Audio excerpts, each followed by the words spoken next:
The flight landed before sunrise. Cold air rushed into the terminal as people stood, stretched, reached for bags. Gunnery Sergeant Aaron Cole stayed seated until the aisle cleared. Old habit. Let others move first. Watch the exits. Count the faces. Thanksgiving morning felt quieter than it should have. No banners, no cameras, no family waiting at the gate. That was how he wanted it.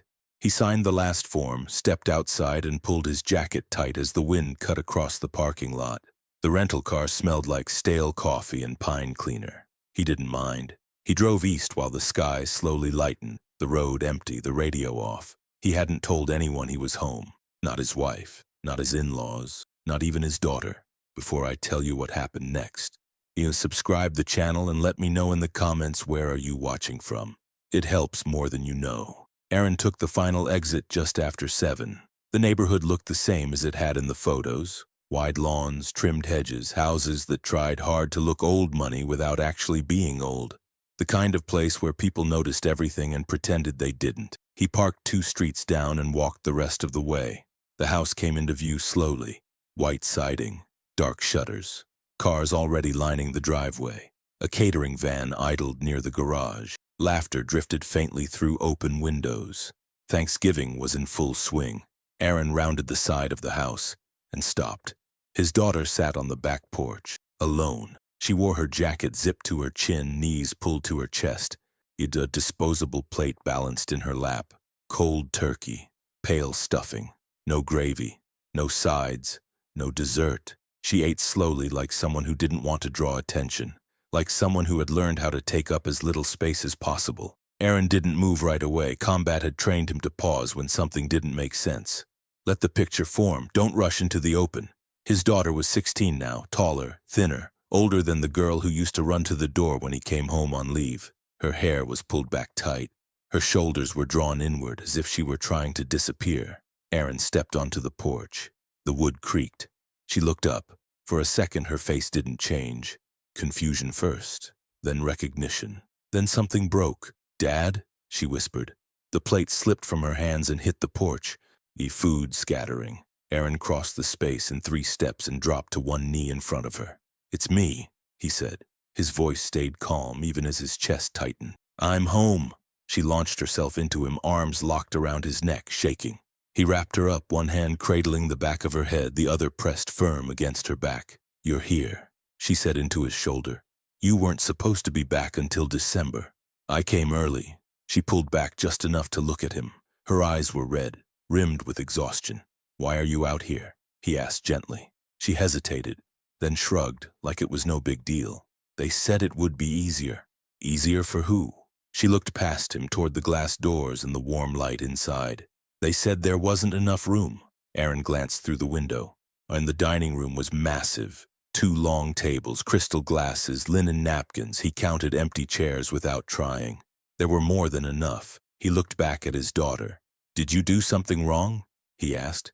Her mouth tightened. "They said I tracked grease into the house last year, said it wasn't appropriate." Aaron nodded slowly. "Did your mother know you were out here?" She shrugged again. "She was busy helping serve." That was when something settled inside him. Not anger. Not yet. Clarity. Aaron stood and helped her up. "Get your things," he said.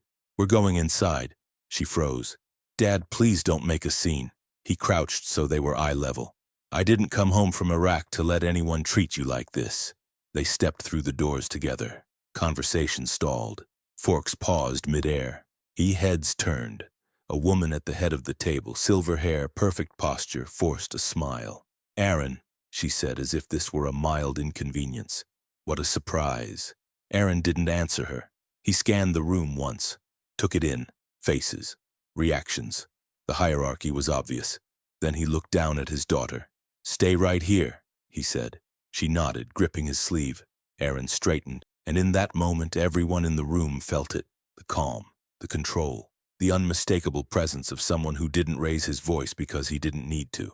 Some people thought war ended when you came home. They were wrong. Sometimes it was only the beginning. No one spoke. That was the first thing Aaron Cole noticed once he stepped fully into the dining room.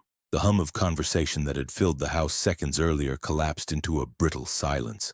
Forks hovered. Glasses paused mid-lift.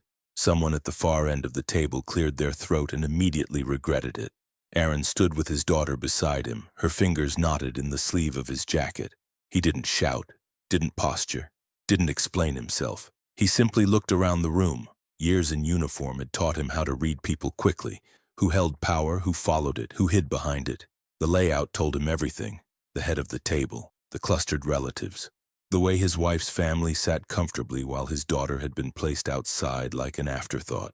His mother-in-law recovered first. "Aaron," she said again, smiling too wide, "you should have told us you were coming." "I wanted to see things as they were," he replied. His wife stood near the sideboard, carving knife still in her hand. Her face had gone pale. "You didn't tell me you were back," she said quietly. "I didn't know if I'd recognize who you'd become," Aaron answered, not raising his voice. A murmur rippled through the room. His daughter shifted beside him. He felt it immediately. He turned, placed a steady hand on her shoulder. "You're okay." Then he faced the table. "My daughter was eating alone on the porch," he said, calm and clear. "In November, while there were empty seats in this room, someone tried to laugh it off. It's just a misunderstanding." Aaron shook his head once.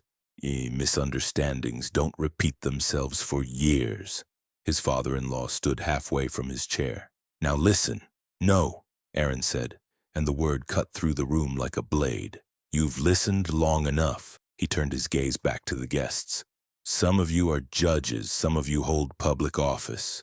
Some of you run companies that talk a lot about values and community." He paused. "You should know what kind of people you're dining with." The silence thickened. He didn't flip the table, didn't touch a single glass. He didn't need spectacle. He reached into his jacket and pulled out his phone. "I just came back from Iraq," he said, "and while I was gone, my daughter learned she was optional." His wife's sister stood abruptly. "This is inappropriate." Aaron looked at her. So was leaving a child outside. He turned to his daughter. "Go wait by the truck. I'll be right behind you." She hesitated. "Dad, I promise," he said. She nodded and slipped past stunned guests, heads turning as she went. Aaron waited until the door closed. Then he continued. "You may think this ends today," he said. "It doesn't." His mother-in-law bristled. "Are you threatening us?" Aaron's expression didn't change. "No, I'm documenting." That word landed differently. He gestured around the room. Caterers, servers, guests, phones, cameras, neighborhood associations. He tapped his screen once. "I've already shared time-stamped photos of my daughter eating alone outside while this room sat half empty," he said, "with people who care about how their names appear next to stories like that." A judge shifted uncomfortably, and his father-in-law's jaw tightened. "You can't do this." "I can," Aaron replied, "and I will, legally, methodically." He stepped back, surveying the room one last time. "You taught my daughter where she stood," he said quietly. "Now I'm going to show you." Aaron turned and walked out. Outside, the cold air hit him hard. His daughter stood by the truck, arms wrapped around herself. He opened the door, helped her in, and closed it gently. They drove away without another word. Several blocks later, she finally spoke. "Are we in trouble?" Aaron shook his head. "No." "Mom's going to be angry." He nodded. "I know." She stared out the window. "Did I embarrass them?" Aaron pulled over and turned to her fully. "No," he said. "They embarrassed themselves." She swallowed. "I didn't want you to fight them." "I'm not fighting," he said. "I'm finishing something." That night, after she fell asleep on the couch, Aaron sat at the kitchen table in the small rental he'd kept while deployed. He opened his laptop. He didn't rant, didn't vent, didn't spiral. He organized. Names, positions, connections. He emailed a former legal officer he'd served with, a compliance specialist now working civilian oversight. He reached out to a logistics captain who'd transitioned into federal auditing, a Marine he trusted who now worked in ethics enforcement for public boards. Each message was brief, factual, controlled. By midnight, replies were already coming in. "Send everything. This matters. We can help. By the book." Aaron closed the laptop and leaned back. Some people thought discipline ended when you took off the uniform. They were wrong. Discipline was what came next. And somewhere across town, people were still sitting in a ruined Thanksgiving silence, not yet realizing that the consequences hadn't even begun to unfold. By Monday morning, the house felt quieter than it ever had. Not empty, just alert. Aaron woke before dawn out of habit, brewed coffee, and sat at the small dining table while his daughter slept on the couch, wrapped in a blanket. He watched her chest rise and fall until his breathing matched hers. Only then did he open his laptop. Messages had come in overnight. Not emotional, not dramatic, professional. A former Marine legal officer now working in civilian oversight had already reviewed the material Aaron sent. Photos, timestamps, witness notes, seating layouts, guest lists pulled from the caterer's public portfolio. This is actionable, the message read, especially given the presence of public officials. Another contact, a logistics specialist who transitioned into compliance auditing, flagged something else. Their foundation filings don't align with their reported events. Repeated discrepancies. Aaron didn't smile. He didn't need to.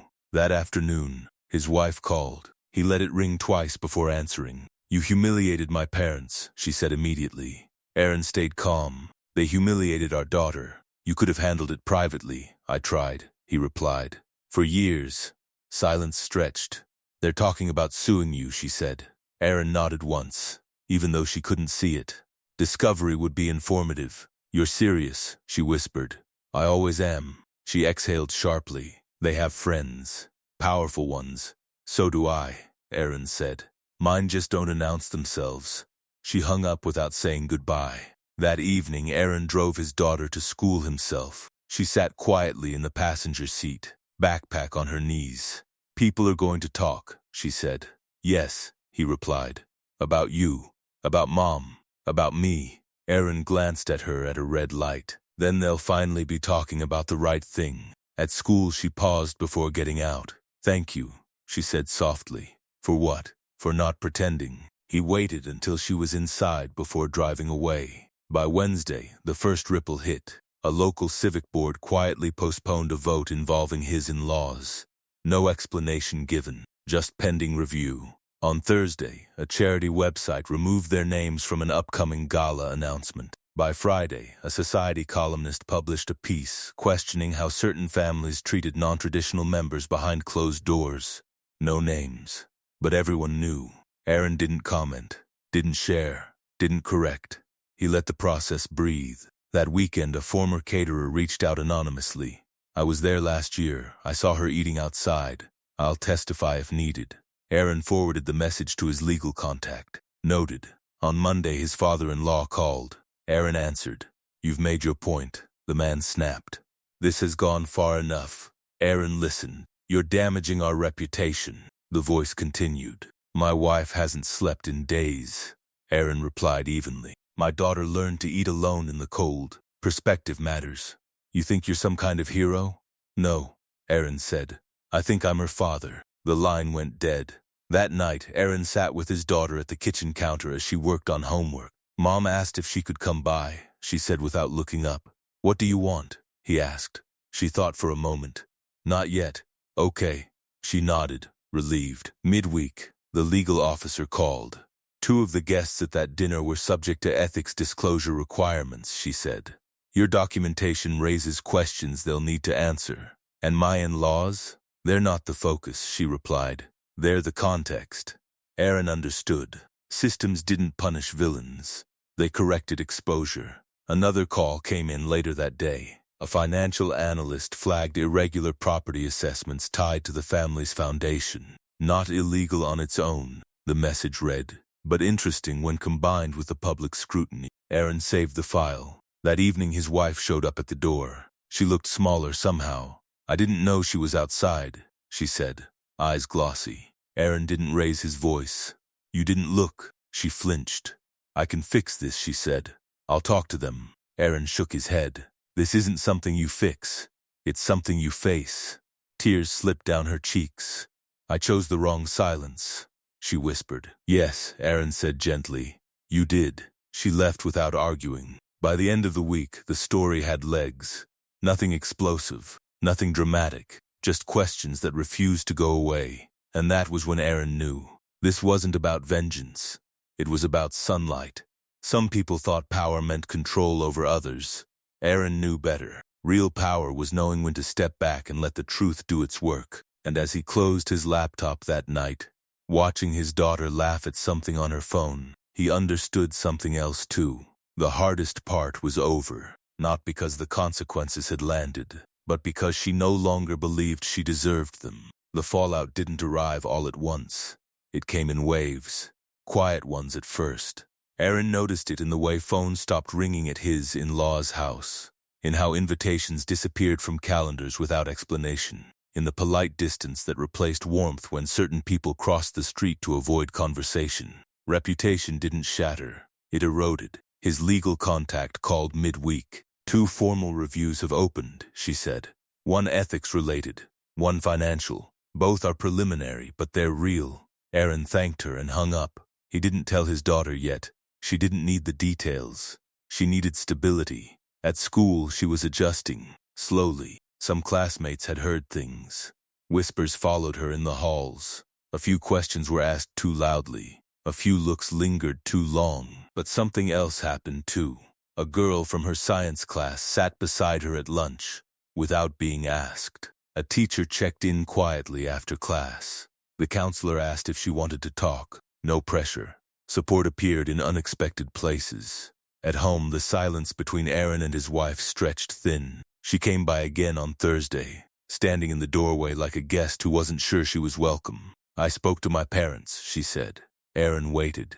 "They're furious," she continued. "They say you turned everyone against them." Aaron nodded. "No, I showed people who they were." She swallowed. "They're threatening to countersue. Defamation. Emotional distress." Aaron's expression didn't change. "That would require proving they didn't do what they did." She sat down heavily. "I didn't think it would go this far," she whispered. Aaron finally spoke. "It went this far years ago. You just didn't see it." Tears welled in her eyes.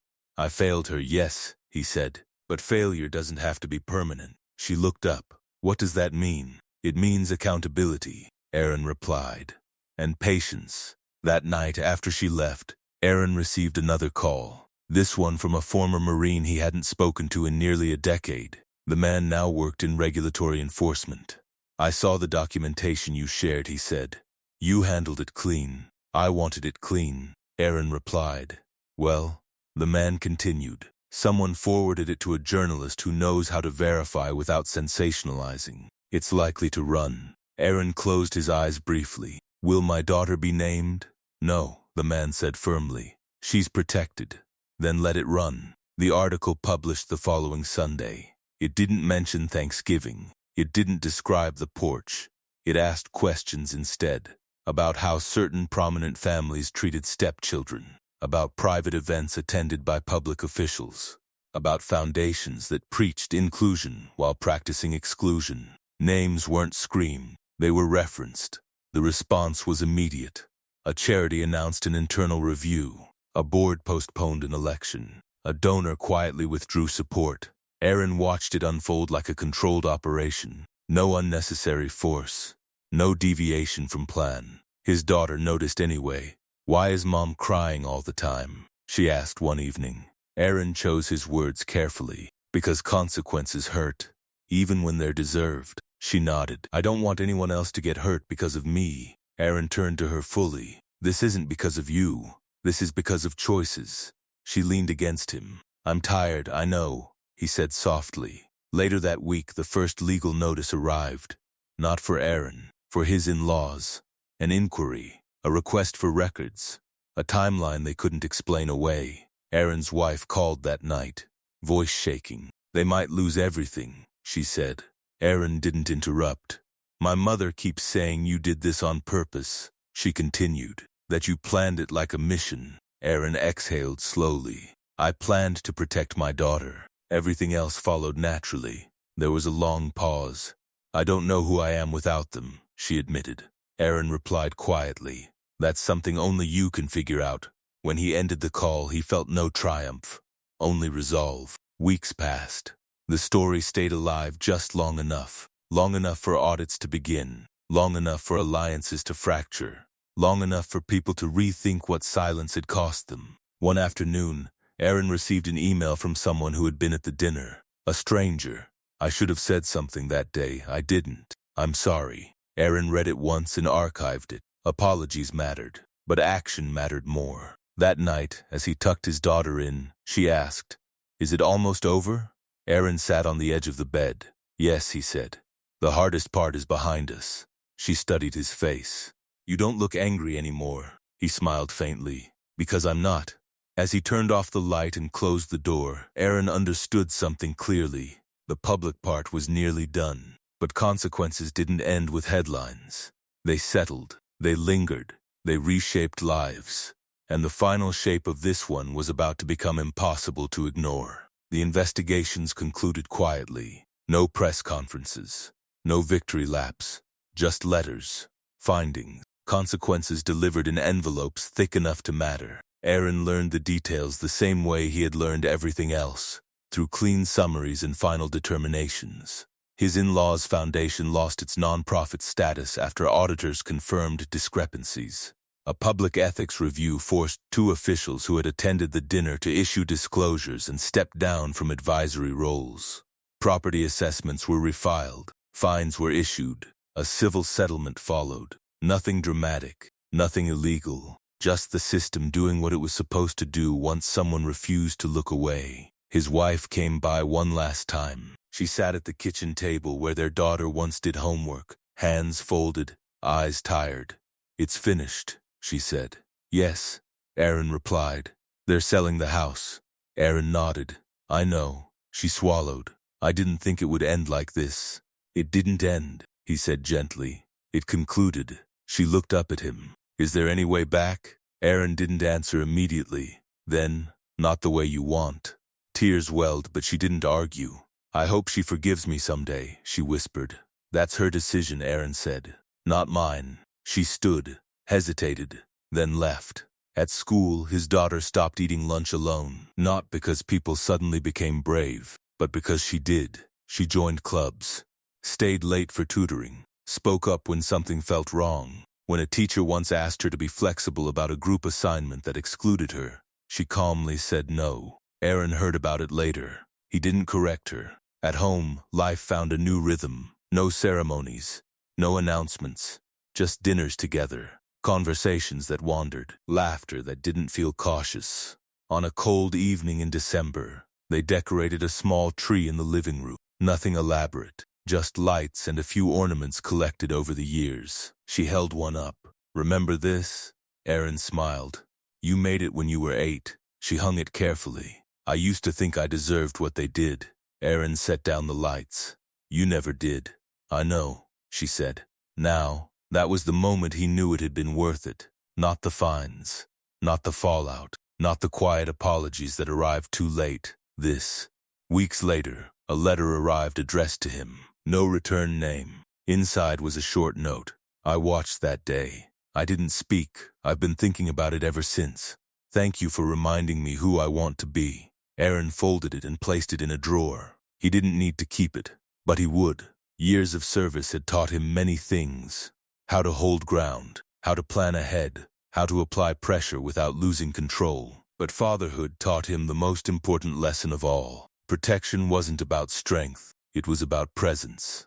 About showing up when it mattered. About refusing to let silence become permission. On Christmas morning, snow dusted the sidewalks outside their small house. His daughter came downstairs in socks, hair messy, smiling without restraint. "This feels different," she said. "Yes," Aaron replied.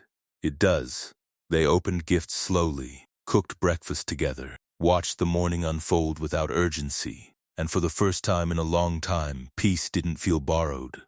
It felt earned. Aaron looked at his daughter across the table, safe and unguarded, and knew he would make the same choices again without hesitation. Some people believed power came from status. Others thought it came from money. Aaron knew the truth. Power came from refusing to let someone you loved believe they were less. And if you've been listening this far, subscribe to the channel and let me know in the comments what time it is where you're watching from. It helps more than you know.